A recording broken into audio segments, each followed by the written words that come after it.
ትላንትና የረዳን እግዚአብሔር ዛሬም ከኛ ጋር ነው። ስለዚህ እናምናለን እንጂ አንፈራም። ምን ጊዜም በስመ አብ ወወልድ ወመንፈስ ቅዱስ አሐዱ አምላክ አሜን። ሰላም እግዚአብሔር አምላክ ምስጉላትና ወራታትን ሀቴን ከመናሃቱም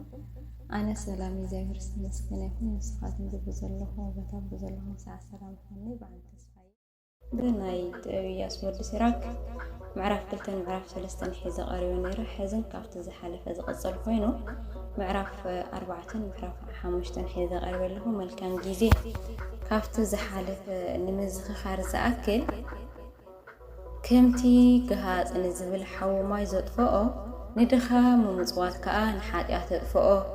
እቲ ብዛዕባ መጻኢ ዕድሉ ዝሓስብ ሰብ ንኻልእ ሰባት ሰናይ ይገብረሎም ክፉእ መዓልቲ ኣርኪብዋ ኣብ ዝወደቐላ ከዓ ሓገዝ ክረክብ እዩ ዝብል ኣቋርጥና ነርና። ሕዝን ከኡ ዝቕጽል ኮይኑ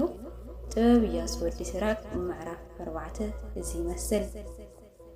ወደየ ንድኻ መንበሪ ኣይተስእኖ ዕንቲ ድኻ ክልምናኻ ከለዋ ድማ ኣይተጸብየን ንዝጠመየ ሰብ ኣይትሕዝኖ ንዝሰኣነ ሰብ ኣይተቖጣዕዮ ተቖጢዑ ንዘለ ሰብ መሊስካ መንከራ ኣይትወስኸሉ ንለማናይ ክትኸወሉ ከለኻ ኣይተጸብዮ ኣብ ስቓይ ንዘሎ ለማናይ ሓገዝካ ኣይትንፈጎ ንድኻ ሕቆኻ ኣይትሃቦ ንስኡን ርኢኻዮ ክትበቅዕ ከምዘይረእኻዮ ኣይትኹን ወይ ንኽረግመካ ምክንያት ኣይትሃቦ ከመይ ምርር ኢልዎ ብልቡ እንተደኣረጊሙካ ፈጣሪኡ ንጸሎቱ ሰምዖ እዩ። ኣብ ጉባኤ ተፈታዊ ከምትኸውን ግበር ኣብ ቅድሚ ዓበይቲ ሰባት ከዓ ርእስኻ ትሕት ኣብል ንድኻ ፂን ኢልካ ስምዓዮ ብሉእን ቃል እውን ብሰላም መልሰሉ ንግፉዕ ካብ ኢድ ገፋዕዮ እናግፎ ኣብ ፍርዲ ከዓ ተባዕኹን ንዝኽታማት ከመቦኹኖም ንድታት ድማ ከም ሰብኣይን ኮንካ ርድኣየን ሽዑ ከም ወዲ እቲ ልዑል ሰማያዊ ክትከውን ኢኻ ካብቲ ዓድኻ ተፍቅረካ ኣብ ልጽ ከዓ ከፍቅረካ እዩ። ጥበብ እትወዓስቢ መጽሓፈ ምሳሌ ምዕራፍ 3 ካብ 13 እስካብ 18 መጽሓፈ ጥበብ ሰሎሞን ምዕራፍ 8 ካብ 17 እስካብ 18 ጥበብ ንደቃ ተኽብሮም እቶም ዝደልይዋ ከዓ ትሕግዞም እቲ ንኣ ዘፍቅር ህይወት የፍቅር እቶም ኣንጊሆም ዝደልይዋ ከዓ ብሓጎስ ይምልኡ እቲ ንጥበብ ጽንዒ ዝሓዘ ሰብ ክብሪ ክረክብ እዩ ናብ ዝኸደ እንተኸደ እግዚኣብሔር ከኽብሮ እዩ። ኣገልገልቲ ጥበብ ዝበሉ ኣገልገልቲ እቲ ቦይኑ ቅዱስ ዝኾነ እዮም ንቶም ንጥበብ ዘፍቅሩ ከዓ እግዚኣብሔር የፍቅሮም እቲ ዝእዘዛ ንህዝቢ ክፈርድ እዩ እቲ ኣቕልብኡ ናብኣ ዝገብር ከዓ ብሰላም ክነብር እዩ። እምነቱ ናብኣ እንተደኣ ገይሩ ክረኽባ እዩ ደቆ እውን ካብኡ ተቐቢሎም ገንዘቦም ክገብርዋ እዮም። ብመጀመርታ ጥበባይ ብዝኾነ ጎደናት መርሖ ፍርሕን ራዕድን እውን ተውድቐሉ ክሳብ እተኣምኖ ከዓ ስነ ስርዓት ብምኽባት ተሳቕዮ ብትእዛዛታ ዝነብር እንተኾይኑ ክትርእዮ እውን ትፍትኖ ብድሕሪ እዚ ከይደንጉየት ናብኡ ትምለስ እሞ ተሐጉሶ ምስጢራታ ከዓ ትገልጸሉ ፋሉል እንተኸይዱ ግና ተሓድጎ ናብ ጥፍኣቱ ክኸይድ ከዓ ጠንጢና ትገድፎ ኣብ ገዛእ ርእስኻ ምእመን ንዝተዋሃበካ ጊዜ ኣብ ቁም ነገር ኣውዕሎ ክፉእ ከይትገብር ገዛእ ርእስኻ ሓሉ ናብ ገዛእ ርእስኻ ድማ ውርደት ኣይተምጽእ ከመይ ናብ ሓጢኣት ዘምርሕ ሕፍረት ኣሎ ክብርን መጎስን ዘምጽእ ሕፍረት ድማ ኣሎ። ገዛእ ርእስኻ ከይተጐድእ ኣፈላላይ ትግበር ውድቀት ከይስዕበካ ከዓ ኣድልዎ ኣይትግበር ጥበብካ ኣይትሕባእ ኣብቲ ምቹእ ጊዜ ድማ ካብ ምዝራብ ስቅጥ ኣይትበል ከመይ ጥበብ ብዘረባ ትምህርቲ ከዓ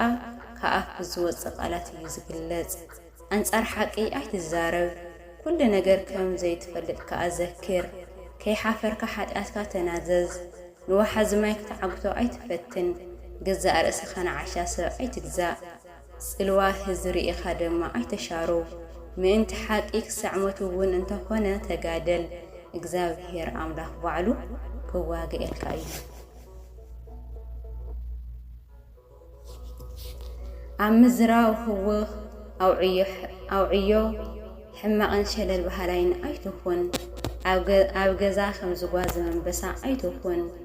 ንኣገልገልትኻ ከዓ ኣይትጥርጥሮም ዕዳኻ ኣብ ምኽፋል ድንጉ እንተደኣ ኮንካ ንኽትቅበል ኢድካ ኣይትዘርግሕ ምዕራፍ 5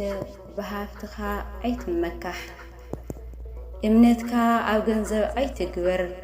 ወይ ዝኣህለነለኒ ኣይትበል ብድፍኢትካን ብሓይልኻን ኣይትመራሕ ከም ድልየት ልብኻ እውን ኣይትኺድ ኣብ ልዕለይ ስልጣን ዘሎ ሰብ የልዎን ኣይትበል ከምኡ እንተደኣ ኢልካ እግዚኣብሔር ብርግጽ ክቐጽዐካ እዩ እግዚኣብሔር ንኹራ ደንጓ እዩ እሞ ሓጢኣት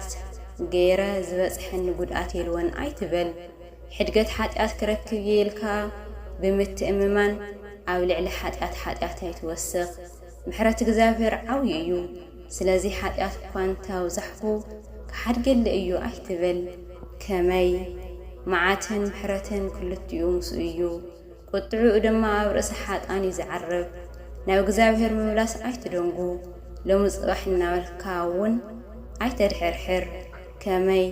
መዓት እግዚአብሔር ሃንደበት ክፉኖ እዩ በመዓልቲ መቕጻዕቲ ድማ ክትድምሰስ ኢኻ ብገንዘብ ሓራም ኣይትተኣመን በመዓልቲ ጥፍኣት ኣይክጠቕመካን እዩ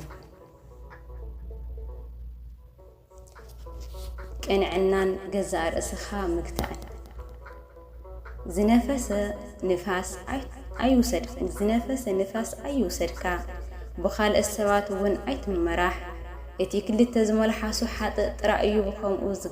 ከምኡ ዝገብር ረድኤትካ ጭቡጥ ይኹን ዝበልካዮ ቃል እውን ኣይትለውጥ ንምስማዕ ድልው ሁን ከይሓሰብካ ግና መልሲ ኣይትሃብ እንታይ ከም ትብል ትፈልጥ እንተኮይንካ መልሲ ሃብ እቲ ክትብሎ ዘለካ ዘይትፈልጦ እንተኮይንካ ግና ስቕበል ዘረባኻ ክብሪ ወይ ውርደት ከም ፀልካ ይኽእል እዩ ውድቀት ሰብ ኣብ መልሓሱ እዩ ሓማይ ኣይትኹን ብመልሓስካ ተንኮል ኣይትፍሓስ ንሰራቂ ውርደት ከም ዝረኽቦ ንኽልተ ዝመልሓሱ ድማ ኣዝዩ ዘሰክሕ ስቃይ ፍርዲ ክረኽቦ እዩ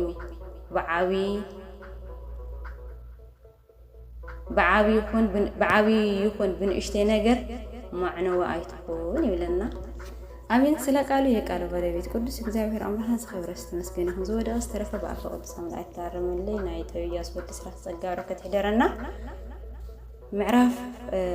45 ነው ሲዛዘም ምዕራፍ 6 ይቀጥል ዘወደቀ ዝተረፈ በአፈ ቅዱስ አምላክ ታረመልይ ስብሐት ለእግዚአብሔር ልዑል ትላንትና የረዳን እግዚአብሔር ዛሬም ከኛ ጋር ነው ስለዚህ እናምናለን እንጂ አንፈራም ምን ጊዜም